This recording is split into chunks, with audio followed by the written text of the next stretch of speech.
BDD गाळीधारक व झोपडपट्टीधारक यांच्या करारनाम्यावर लागणारे मुद्रांक शुल्क कमी करणार व तसेच बंद पडलेल्या 58 गिरण्यांमधील कामगारांना घरकुले देणार. MMRDच्या प्रकल्पासाठी 24,000 कोटीची शासन हमी.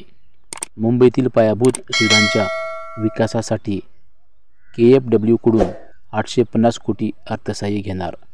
राज्य उत्पादक शुल्क विभागाचे स्वतंत्र प्रशिक्षण केंद्र. GSTमध्ये नवीन 522 पदांना मान्यता. राज्य उत्पादक शुल्क विभागात नवीन संचालक पद.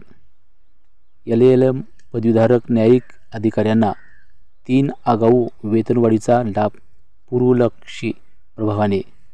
विधी व न्याय विभागाच्या कार्यालयासाठी नवीन इमारतीची राज्यस्तरीय योजना. राज्यातील जिल्ह्यांच्या विकासासाठी संस्थात्मक सक्षमीकरण प्रकल्प. अयोध्या येथे महाराष्ट्र अतिथीगृह बांधण्यासाठी भूखंड.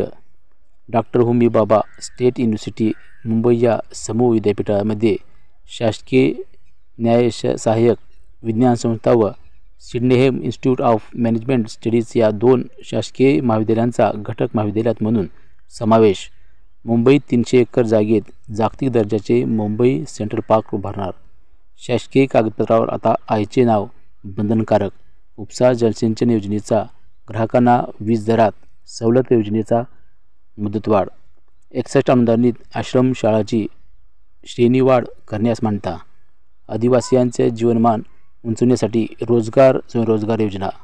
राज्यात तृतीयपंथी धोरण 2024ला मान्यता. राज्यातील खाजगी मान्यताप्राप्त शाळांतील कर्मचाऱ्यांना आश्वासित प्रगती योजना. 53 कोटी 86 लाख खर्चास मान्यता.